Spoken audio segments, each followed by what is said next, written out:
In the wavelength and frequency lab that you guys just completed, you looked at the relationship between the wavelength of a periodic wave and the frequency, the number of cycles per second used to create that periodic wave. In the lab, you guys used a simulation to vary the frequency of disturbance of a string, and you measured the length of the wave, the distance from crest to crest, or the distance from trough to trough. So in this video, I'm going to look at a little bit of your data and some of your preliminary analysis, and then we're going to talk about what kind of conclusions we can reach about the relationship between the wavelength and the frequency of a created periodic wave. So here's some data and some preliminary analysis for a data set that was collected using high tension in the string.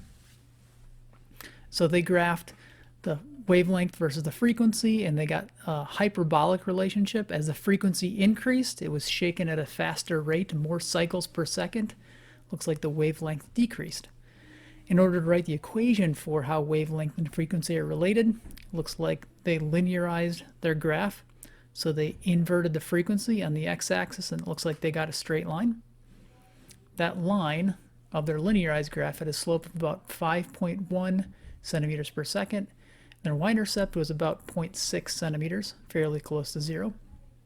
So their equation looked like this. The wavelength is equal to the slope, which is about 5.1 centimeters per second, times the inverse of the frequency plus 0.69 centimeters, their y-intercept. Remember, 1 over f shows up in your equation, or the inverse of the frequency, because that's what was graphed on the x-axis for your linear graph. It was the inverse of the frequency. So in place of x, you got the inverse of frequency. Let's look at another data set and analysis. So here's some graphs and an equation for a data set collected using medium tension string. Some of you guys might have collected low tension string, but it looks like they also found an original hyperbolic relationship between wavelength and frequency. So seems like all the data I looked at, there was a hyperbolic relationship, so we can conclude that there is a hyperbolic relationship between the wavelength of a periodic wave and the frequency used to generate that periodic wave. They also inverted the frequency values and graphed on the x-axis to get something that looked linear.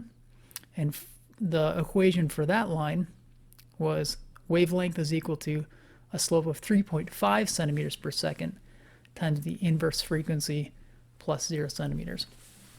So let's first talk about the y-intercept. If we look back at the first student's data, they got a y-intercept of about 0.69 centimeters. In the second student's data, they said their y-intercept was 0. I'm assuming they approximated that to be 0. So the question is, would we expect there to be a y-intercept? Now, several of you guys said that if the frequency is 0, which means the string's not being disturbed, we would expect there to be 0 wavelength. We have to be careful though. If there is no frequency, if the string's not being disturbed, we're not creating periodic waves, and we can't even measure a wavelength. So let's talk about what happens as the x variable here, inverse frequency approaches 0. What would we expect the wavelength to approach? Well, how could you get this value, the inverse of frequency, to approach 0? Well, frequency would have to be larger and larger and larger. So as frequency increases, the inverse of frequency will decrease. And as the frequency gets really, really big, that means it's, there's a very high number of cycles per second. It's going to be shaking back and forth. They're being disturbed at a very high rate, a lot of cycles per second. We know that the wavelength would decrease. Like, look at here. As frequency increases, what do you notice? The wavelength is approaching, as we increase frequency, it's approaching a value of 0. So on our linear graph here, as frequency approaches a very large value, 1 over frequency would approach 0. And as that approaches 0, we would expect the wavelength to also get really, really small, approaching a 0 value. So we can reason that the y-intercept should be 0. Now let's talk about the slope. The first group had a slope of about 5.1 centimeters per second. The second one had a slope of 3.5 centimeters per second. These are both slopes of the line. And remember, if we have a slope of a line, the slope of a line is constant. So that number, or these numbers, 5.1 centimeters per second and 3.5 centimeters per second, must represent something or some things that stayed constant in the experiment. Well, we've got values to look at, we've got units to look at, and the fact that it must represent something that stays constant.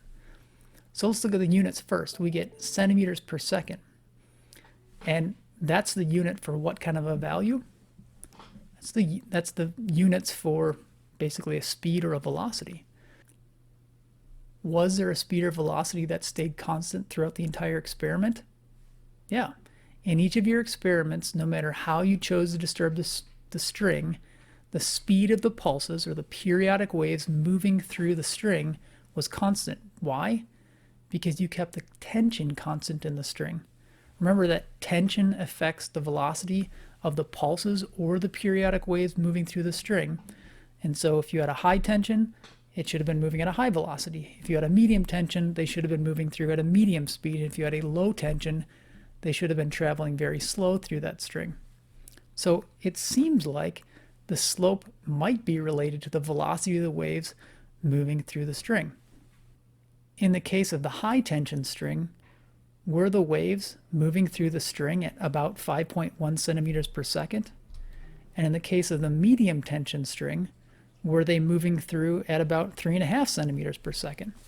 Well, we can go back to the simulation and find out how fast were the pulses or periodic waves moving through the strings.